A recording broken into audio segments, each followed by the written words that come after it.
మనకి అందరికీ ఒక యాక్టర్గా, ఒక ప్రొడ్యూసర్గా, అలాగే ఒక సోషల్ రెస్పాన్సిబిలిటీతో మనందరినీ కూడా మోటివేట్ చేసేటువంటి ఒక గొప్ప వ్యక్తిగా, వక్తగా నాగబాబు గారి సుపరిచితులు. సరే, నాగబాబు గారిని ఇప్పుడు మాట్లాడవలసిందిగా రిక్వెస్ట్ చేస్తున్నాము. సార్,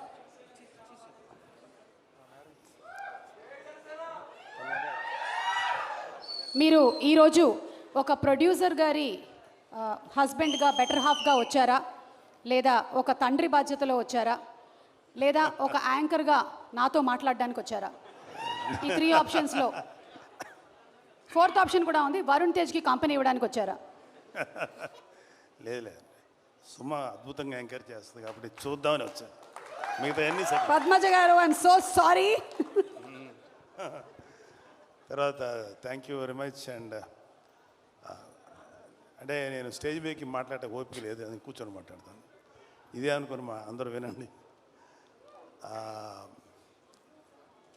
ఈ వంశీ ఏదో డైరెక్టర్ వంశీ తోటి ఒక ఐడియా, మన ఫణి గారు నాకు మంచి సన్నిహితుడైన వ్యక్తి, ఇలా ఒక కథ ఉంది వినండి అంటే నేను పెద్దగా పట్టించుకోవాలా, ఎన్నో కథలు వస్తుంటాయి, ఏమనమంటున్నాడు నేను వదిలేశాను. ఈలోగా న్యూయార్క్ కూడా అని అడిగితే నేను వింటాను అంది. న్యూయార్క్ వినిన తర్వాత నన్ను అడిగింది, ఒక్కసారి ఈ కథ విను నాన్న, నాకైతే బాగా నచ్చింది అంటే, ఏముంది వీళ్ళు అంటుంటారు కదా. సరే, నిన్న ఆ వంశీ అనే అబ్బాయి మాత్రం ఆల్మోస్ట్ ఫైటింగ్లో ఒకటిను డ్యాన్స్లో ఒకటి చేయలే, మిగతా అన్నీ స్క్రీన్ మీద చేసి ఇంక్లూడింగ్ హీరోయిన్ క్యారెక్టర్తో చేసి చూపించాడు.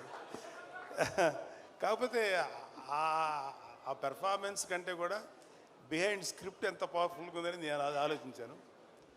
నాకు చాలా నచ్చింది. నాకు చాలా నచ్చిందంటే ఈ సినిమా పర్ఫెక్ట్గా ప్రజెంట్ చేస్తే మాత్రం మంచి సినిమా అవుతుంది, మంచి సక్సెస్ఫుల్ సినిమా అవుతుంది అని అప్పుడు నేను అనుకున్నాను. అయితే నేను ఒకటి అనుకుంటాం కుదరదు కదా, చాలామంది విని బాగుంది అనుకున్నారు. అయితే మధ్యలో ఒక నిహారిక అంటే తను ఒక మంచి నిహారిక జడ్జిమెంట్, నాకు చాలా నమ్మకం నిహారిక జడ్జిమెంట్ మీద. చాలా బాగా జడ్జ్ చేస్తుంది, ఎక్సెప్ట్ హర్ ఫస్ట్ ఫిలిం, మిగతా అన్నీ పర్ఫెక్ట్గా జడ్జ్ చేసింది. అది సినిమాలో యాక్టింగ్ కానీ లేకపోతే ఎస్పెషల్లీ ఈ ఓటీటీ ప్లాట్ఫామ్స్. సరే, తనేమందంటే కొంచెం మరి ఆ కమర్షియల్ థింకింగ్ ఉంటుంది కదా, తనేమందంటే ఒక 2-3 నోన్ ఆర్టిస్టులతోటి, అందరూ న్యూ ఫేసెస్ కదా, నోన్ ఆర్టిస్టులతో చేస్తే బాగుంటుంది అని నిహారిక అంది. నాకేమనిపించిందంటే, వాళ్ళు చెప్పినప్పుడు అందరూ కుర్రోళ్ళు ఫ్రెష్గా ఉన్నారు కదా, మళ్ళీ వీళ్ళ మధ్యలో ఒక నోన్ ఆర్టిస్ట్ ఏంటి, ఏదో నాకు అనిపించింది. బట్ నిహారిక ఆర్గ్యుమెంట్ ప్రకారం చూసుకుంటే అది ప్రొడ్యూసర్గా అది రైటే, కానీ నేను ఒక సినిమా చూసే వ్యక్తిగా ఇలా కొత్త కుర్రోళ్ళతోటి ఫ్రెష్గా, అంతకుముందు వాళ్ళ మీద ఎటువంటి ఇమేజ్ లేకుండా, అంటే కంటెంట్ మాత్రమే మన బ్రెయిన్లోకి వెళ్తుంది అనే నమ్మకంతో నాకు అది అనిపించలే. నేను అక్కడ డిఫర్ అయ్యాను నిహారికతోటి. బట్ అల్టిమేట్గా డైరెక్టర్ అనుకునేది చేశాడు. నేను ఇప్పుడు ఇందాక దిగి లోపలికి వచ్చే ముందు జనరల్గా నేను చుట్టుపక్కల యాంబియన్స్ ఏదో పెద్ద ఆలోచించను, కానీ అక్కడ ఈ పోస్టర్స్ 2 చూసిన తర్వాత చాలా బాగా అనిపించింది. నాకు చాలా ఫ్రెష్గా, చాలా బాగుంది అనిపించింది. అంటే ఒక చిన్న నాస్టాలజీ ఫీలింగ్ ఏంటంటే, చిరంజీవి గారు మొదటి సినిమా పునాదిరాలు చేశారు. పునాదిరాలు చేసేటప్పుడు అన్నయ్య గారు అందరూ ఇంచుమించు ఒక 6-7 మంది కుర్రోళ్ళు అంట చేశారు. ఇంచుమించు ఇదే ఏజ్ గ్రూప్ ఉన్నవాళ్ళు అనమాట. అప్పుడు నేను చదువుకున్నాను. నావోబ్ ఇదిగోరా ఈ సినిమా ఇట్లా ఉందని చూపిస్తే, నేను దీంట్లో ఈ క్యారెక్టర్ చేశాను, ఇలా చేశాను అని అన్నయ్య నాతో షేర్ చేసుకున్నాను. అన్నయ్య కూడా ఎంతూజియాస్టిక్. అన్నయ్యకి 26 ఏళ్ళకి వెళ్ళిపోయాడు ఇండస్ట్రీకి. ఐ థింక్ వీళ్ళందరికీ అదే ఏజ్ గ్రూప్ ఉంటుంది, 22, 23, 24. సో 25 ఏళ్ళకి అన్నయ్య నాతో షేర్ చేసుకుంటుంటే, మాకు కూడా మా అన్నయ్య సినిమాలో యాక్ట్ చేస్తున్నారు కదా, అదొక చిన్న సాటిస్ఫాక్షన్ ఉండేది. సో అక్కడ కూడా విలేజ్లో వీళ్ళందరూ యంగ్స్టర్స్ అందరూ చేస్తుంటే, బహుశా అలాంటి ఫీలింగే వీళ్ళలో కూడా వచ్చి ఉంటుందేమో, అలాంటి ఎమోషన్స్ వచ్చి ఉంటాయేమో అనిపించింది. అలాగే మనూరు పాండవులు చేసినప్పుడు కూడా అందరూ ఇంచుమించు ఒక భానుచందర్ కాదు, ప్రసాద్ బాబు గారు తప్ప అందరూ కొత్త వాళ్ళే, అది 5గురు. సో నాకు అంటే ఇప్పుడు పెద్ద హీరోస్ ఉన్నారు ఇక్కడ, అడవి శేషు ఉన్నారు, వరుణ్ బాబు, తేజు, ఇంకా చిరంజీవి గారు, పవన్ కళ్యాణ్ గారు, డిప్యూటీ సీఎం, ఇవన్నీ కాకుండా ఇంకా వెంకటేష్ గారు, నాగార్జున గారు, ఎన్టీఆర్, నేమ్ ఎనీవన్, అల్లు అర్జును, లేకపోతే ఇంకా చరణ్ బాబు, ఇంతమంది ఆర్టిస్టులు. వీళ్ళందరూ సినిమాలు చూసేటప్పుడు ఏమవుతుందంటే వాళ్ళకు ఒక ఆరా ఉంటుంది, ఏదో జరిగిపోతుంది, ఏదో చేస్తారు అనే ఎక్స్పెక్టేషన్తో వెళ్తారు. ఇలాంటి సినిమాలకి కేవలం ఒక మంచి పబ్లిసిటీతోటే ముందుకు వెళ్తే 100% సాటిస్ఫాక్షను ఇలాంటి సినిమాల్లో వస్తుంది. ఎందుకంటే మాకు ఏ ఎక్స్పెక్టేషన్ లేకుండా చూడటం వల్ల. సో నాకు ఈ మధ్యకాలంలో శేఖర్ కమ్ములు గారి, ఈ మధ్యకాలం కాదు చాలా కాలం అయింది, శేఖర్ కమ్ములు గారి సినిమా ఒకటి వచ్చింది, హ్యాపీ డేస్. ఎస్, ఆ తర్వాత అంటే ఎక్కడైతే యంగ్స్టర్స్ ఉంటారో అక్కడ ఏంటంటే నాకు అనిపించేది వాళ్ళలో ఎనర్జీ ఉంటుంది, ఒక తెలియని ఎనర్జీ ఉంటుంది. అది ఒక్కొక్కసారి ఓవర్బోర్డ్ అవుతుంది, ఒక్కొక్కసారి కొంచెం ఏదైనా తేడా జరగచ్చు. కానీ ఏది జరిగినా ఆ ఎనర్జీ తాలూకు ఇంపాక్ట్ మాత్రం ప్రతి ఒక్కళ్ళు ఫీల్ అవుతుంటారు. సో ఈ సినిమాకి చెప్పిన కథ, మన వంశీ చెప్పిన కథ మాత్రం నాకు చాలా నచ్చింది. సరే ఇక్కడ ఆర్టిస్టులుగా చూసుకుంటే ఒక కురువృద్ధుడు సాయి కుమార్ తప్ప మిగతా అందరూ కొత్తగా ఉన్నారు. కానీ ప్రతి కుర్రవాడి వెనకాల అవి కేవలం స్టిల్స్లా లేవు, వాళ్ళ వెనకాల వాళ్ళ యాటిట్యూడు, వాళ్ళ ఏదో ఫీల్ తెలుస్తుంది అక్కడ చూస్తున్నంటే. సో వీళ్ళల్లో ఆ కుర్రోడు అబ్బాయి పేరు ప్రసాద్ బెహ్రా, అబ్బాయిని కొంచెం టీవీలో చూసాం. మంచి డైలాగ్ రైటరు, కానీ అతనికి సినిమాలో చేయాలని కోరిక ఉంది. Prasad, you can try for a good dialogue writer, అది కూడా ట్రై చేయి. ఎందుకంటే కొన్ని ఎపిసోడ్స్ చూశాను టీవీల్లో, తను చేసింది చాలా బాగా రాస్తున్నాడు, చాలా కాంటెంపరీగా రాస్తున్నాడు. మిగతా వాళ్ళ గురించి నాకు ఇంకా డీటెయిల్ తెలియదు కూడా తప్పుగా అనుకోకుండా మీరు అందరూ డెఫినెట్గా ఎక్సలెంట్గా చేస్తుంటారు. నేను ఆ ట్రైలర్ చూసినప్పుడు మాత్రం నాకు చాలా బాగా చేశారనిపించింది అందరూ. అండ్ ఈవెన్ హీరోయిన్స్ వాళ్ళ పాత్రల పరిధికి చాలా బాగా చేస్తుంటారని ఎక్స్పెక్ట్ చేస్తున్నాను.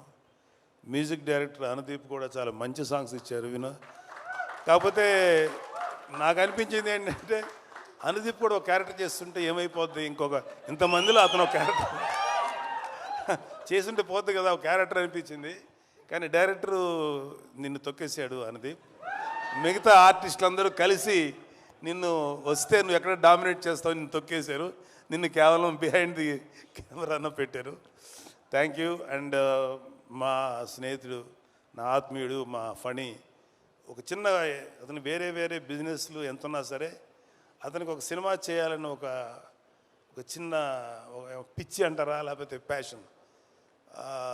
తను ఏంటంటే నేను నిహారిక గారి బ్యానర్లో కలిసి చేద్దాం అనుకుంటున్నాను. ఎందుకంటే నిహారిక గారికి ఒక మంచి టేస్ట్ ఉంది, లేకపోతే ప్రొడక్షన్లో గ్రిప్ ఉంటుంది, జడ్జిమెంట్ బాగుంటుంది. సో తనతో చేస్తే నాకు కూడా ఒక టేస్ట్ ఉంది. సో ఒక మంచి ప్రాజెక్ట్స్ వస్తాయేమో అనే ఉద్దేశం. అంటే నిహారిక ఒక మంచి కథ వినిన తర్వాతే డిసైడ్ చేస్తానని చెప్పింది. కథ వింది, చక్కగా నాకు చెప్పి అంత ఓకే అయింది. I very thankful to all of you. And ఈ సినిమా మాత్రం నాకెందుకో గట్ ఫీలింగు, అంటే ఈ సినిమా బేసిక్ కథ గుర్తుంది, నాకు చాలా సీన్స్ గుర్తున్నాయి. మధ్యలో 2-3 చోట్ల కొన్ని సీన్స్ వంశీ చెప్పినప్పుడు కొంచెం గొంతు చోక్ అయింది. అంటే కళ్ళనీళ్ళు రాక గొంతు అలా పట్టినట్టుగా పట్టింది. అంత బాగా ఎమోషన్స్ డీల్ చేశాడు. ఇంకా సినిమా గురించి చాలా చెప్పి సినిమాని చెడగొట్టడం నాకు ఇష్టం లేదు. కాకపోతే ఈ సినిమాలో ఒక ఫినిషింగ్ టచ్ మాత్రం మీకు ఎక్కడో ఎవరినో ఒక ప్రముఖ నాయకుడిని చూసిన ఫీలింగ్ అయితే వస్తుంది. అతను అది ఇప్పుడు నాయకుడు కాదు, ఎలక్షన్స్కి ముందు యుద్ధం చేసినటువంటి ఒక నాయకుడు మీకు గుర్తొస్తారు. అంతవరకు చెప్పగలను. Thank you. And I'm very happy and I'm proud of my daughter. Of course మా అబ్బాయిని చూసి కూడా గర్వపడుతున్నది వేరే సంగతి. మా అబ్బాయినే కాదు, మా మేనలుడు, ఇంక్లూడింగ్ అక్కడ అడివిశేష్ ఉన్నాడు. అడివిశేష్ కళ్యాణ్ బాబు గారిది పంజాలు యాక్ట్ చేసినప్పుడు అడివిశేష్ మీద కోపం వచ్చేంత విలన్ క్యారెక్టర్ చేశాడు. ఎవడరా బాబు ఇంత దుర్మార్గుల్లో ఉన్నాడు అనిపించింది. కానీ అతని ఇంటెన్స్ యాక్టింగ్ చూసి అమ్మాయి ఆ కోపం వచ్చిందంటే అర్థం ఏంటి, అతను అంత ఇంటెన్సిటీ అనిపించింది. ఆ తర్వాత అతను హీరోగా మారి వండర్ఫుల్ ఫిలిమ్స్ చేశారు. ఒకటే చెప్తున్నాను ఇవాళ ఇంకొక చిన్న విషయం. సుమా, కెన్ ఐ స్పీక్ సార్? మాకు మాట్లాడితే మమ్మల్ని మెగా ఫ్యామిలీ, వీళ్ళు తప్ప ఇంకెవరు ఉండరు అనేటువంటి అలా కొంతమంది ఫ్యామిలీస్ మీద ఈ పనికి మాలిన మాటలు మాట్లాడే ఎదవలు చాలామంది చూస్తారు. మాకు అలాంటి ఫీలింగ్ లేదు. సినిమా ఇండస్ట్రీ మా అబ్బ సొత్తు కాదు, మా నాన్న సామ్రాజ్యం కాదు, మా తాత సామ్రాజ్యం కాదు. అలాగే మన అక్కినేని గారి ఫ్యామిలీయో నందమూరి ఫ్యామిలీ సామ్రాజ్యం అది అందరిది ఇది. సో ఇవాళ అడివిశేష్ గారు లేకపోతే ఎంతోమంది యంగ్స్టర్స్ ఫిల్మీ ఫ్యామిలీ సంబంధం లేకుండా దే ప్రూవ్డ్. వాళ్ళకి ఎవరు అడ్డం వచ్చారు? వాళ్ళ టాలెంట్స్ వాళ్ళు పైకి వచ్చారు. ఏమో ఇప్పుడు ఈ కుర్రాళ్ళల్లో ఎవరు ఏ రేంజ్కి వెళ్తారో ఎవరు ఊహించను కూడా ఊహించలేరు. ఏమో ఎంత గొప్పగా వెళ్తారు. ఎందుకంటే ఇవాళ ఒక సినిమాలే కాదు, ఎన్నో ఓటీటీ ప్లాట్ఫామ్స్ ఉన్నాయి. వాటిలో దేంట్లో వచ్చినా అద్భుతమైన పేరు వస్తుంది. సో ప్రతి వాళ్ళు ఫస్ట్ ఏంటంటే ఒక మంచి కంటెంట్ ఉన్న సినిమాకి, కథ ఉన్న సినిమాకి ట్రై చేయండి. అంతేగాని ఒక గుద్దితే ఆడెక్కడికో వెళ్ళిపోయి కొట్టేసుకొని మాట్లాడితే హీరోయిన్ కనపడగానే గబగబా డ్యాన్స్ చేసి ఇలాంటి కథలకు మాత్రం మీ యంగ్స్టర్స్ ఎవరు అట్రాక్ట్ అవ్వకండి. కంటెంట్ ఏంటో చూడండి. ఆ విషయంలో నాకు శేషు నచ్చుతాడు అండ్ వరుణ్ బాబు నచ్చుతాడు. ఈ మధ్యన మా తేజు నచ్చుతున్నాడు. విరూపాక్ష చేశాడు కాబట్టి చెప్తున్నాడు. అంటే అంతకుముందు మా తేజు కొంచెం కమర్షియల్గా వెళ్ళాడు. తర్వాత విరూపాక్ష నుంచి తన ట్రెండ్ మార్చేసుకున్నాడు. విరూపాక్ష అండ్ ఇంకొకటి ఏదో రిపబ్లిక్ ఇలాంటివి చేశాడు. సో ఒక వరుణ్కి నాకు ఒకసారి డిస్కషన్ వచ్చింది. ఎందుకురా నువ్వు కొంచెం కష్టమైన క్యారెక్టర్లు సెలెక్ట్ చేసుకుంటావు, చాలా కమర్షియల్ సినిమాలు చేయొచ్చు కదా అంటే, నాన్న ఒక 100 సినిమాలు రిలీజ్ అనుకున్నానా, అందులో ఒక 10 సినిమాలు కొంచెం డిఫికల్ట్గా అంటే కొత్తదనంగా ఉంటాయి. వాటిల్లో కనీసం ఒక 5 సినిమాలన్నా ఆడటానికి అవకాశం ఉంటుంది. 90 సినిమాలు రెగ్యులర్ కమర్షియల్ సినిమాలు ఉంటాయి. ఈ 90 సినిమాల్లో ఒక 10-15 ఆడతాయి. మరి ఎక్కువ ఆడుతున్నాయి కదా అన్న, కానీ రేషియో చూసుకున్నాను 90లో 10 ఆడతాయి, ఇక్కడ 10లో 5 ఆడతాయి. కాబట్టి ఎప్పుడు కూడా ఒక కొత్తదనం కోసం వెళ్తేనే యాక్సెప్ట్ చేస్తానని చెప్పి, అది నాకు చిన్నవాడైనా వాడిచ్చిన రియలైజేషన్. అలాగే నిహారిక అంటే కొంచెం సెల్ఫీ వేసుకోవాలి కదా నా పిల్లల గురించి, తప్పదు. ఎవరు సెల్ఫ్ వాళ్ళు వేసుకున్నారు, ఇక్కడ మన డబ్బా మనమే కొట్టుకోవాలి కదా. ఏదో గుర్తు రావక్కర్లేదు, నేను సీరియస్గా అంటున్నా. Niharika my sweetest kid. ఎంత స్వీటెస్ట్ అంటే ఇలాంటి చిన్న పిల్లప్పుడు ఒక 3 ఏళ్ళు ఆ టైం ఉన్నప్పుడు ఇంకా స్టార్ట్ అవుతుంది కదా. 4 ఏళ్ళ తర్వాత 5 ఏళ్ళ తర్వాత అమ్మ ఇండిపెండెంట్గా పడుకోండి అంటే ఆ బెడ్రూమ్లోకి వెళ్ళి పడుకునేది. వాళ్ళమ్మ వంటింటికి వెళ్ళాక సైలెంట్గా వచ్చి నేను ఇక్కడే పడుకుంటాను అనేది. సరే అమ్మ, మరి మీ అమ్మ తన్నేసి బయటికి పంపుతుంది కదా, అమ్మ చూడకుండా దాచిపెట్టేది. అప్పుడు నా షర్ట్ తీస్తే షర్ట్ లోపల దాక్కునేది. అప్పుడు ఇంత ఉండేది కదా, ఇంతే ఉండేది. దాక్కొని పడుకొని పద్మ వచ్చేది, ఎక్కడుందని దాని తెలుసు, పడుకుంది. పద్మ లేదు, పద్మ ఇక్కడ అని చెప్పాడు. ఇలాగేదో సో ఒకటే చెప్తున్నాను. ఇప్పుడు ఇందాక ఒక పాప ఎవరో ఎమోషనల్ అయ్యింది. ఇవాళ మన కళ్ళ ముందు ఆడపిల్లలు ఎంత గ్రోత్ చూపిస్తారు, ఎంత గొప్పగా ఎదుగుతారు అనేది మన సుమ. నాకు తెలిసినంత వరకు సుమ కామెడీగా మాట్లాడుతుంది, సరదాగా ఉంటుంది కాబట్టి నేను ఎప్పుడు సుమాని కామెడీగా తీసుకోను. ఎందుకంటే నాకు తెలిసి ఈరోజు కాకపోయినా ఇంకొక 1 year తర్వాత 2 years తర్వాత అయినా డెఫినెట్గా సుమ ఒక legendary anchor, legendary host. Suma చాలా గ్లామరస్గా స్టైలిష్గా ఉండదు. సుమ ఎక్కువ ఏమన్నా, కానీ సుమ స్టేజ్ ఎక్కిందంటే దుమ్ము దులిపేస్తుంది. నేను చూసిన సుమ ఉందా పర్లేదు కొంచెంసేపు మనకి టైం పాస్ అవుతుంది అని, అలా ఉంది సుమ. జబర్దస్త్ వాళ్ళ అదృష్టం ఏంటంటే అప్పటికి జబర్దస్త్ వాళ్ళు రాకముందు సుమ ఇండస్ట్రీకి వచ్చింది. సుమ జబర్దస్త్కి రాకుండా చాలామందిని కాపాడింది. అంత గొప్ప అంటే ఆడవాళ్ళల్లో అంత కామెడీ ఉంటుంది అనేది నాకు ఊహ కూడా అందలేదు. సుమని చూసిన తర్వాత అమ్మ తక్కువ వాళ్ళు కాదురా బాబు. అలాగా ఆడపిల్లలందరూ కూడా జస్ట్ బ్రేక్ యువర్ చైన్స్. ఎవడు కూడా మిమ్మల్ని ఆపడానికి ట్రై చేస్తే మాత్రం మీరు ఆకండి. Prove yourself. The world is yours. ఈ ప్రపంచం మగవాళ్ళది ఒక్కడిదే కాదు, ఆడపిల్లలది కూడా, మీది కూడా. అలాగే ఆడపిల్లలు కూడా ఒకటి గుర్తుపెట్టుకోవాల్సింది ఏంటంటే లిమిటెడ్ థింకింగ్లో ఉండకండి. అమ్మో వాడికి వెళ్తే ఆయన ఏమంటారు, లేదా సార్ ఎవడి కోసం ఎవడు భయపడక్కర్లా. ఇవాళ your all in safe hands. ఇవాళ అటు తెలంగాణలో కానీ ఆంధ్రాలో కానీ ఆడపిల్లలకి అద్భుతమైన సేఫ్టీ ఉంది. ఎవడైనా ఆడపిల్లల్ని కానీ ఏదైనా చేస్తే మా దృష్టికి వస్తే మడత పెట్టి లోపల పెడతాం, తాట తీస్తాం. Don't worry. అమ్మాయిలు పాపలు మీరంతా చక్కగా కష్టపడి మంచి పేరు తెచ్చుకోండి. నాకు ఇంకా అమ్మాయిలు ఇంకా సినిమా ఇండస్ట్రీలో కేవలం గ్లామరస్గా ఉండే క్యారెక్టర్లు కాదు, డైరెక్టర్లు అవ్వాలి, కెమెరామెన్లు అవ్వాలి, మ్యూజిక్ డైరెక్టర్స్ అవ్వాలి. ఇంకా చాలా గ్యాప్ ఉంది.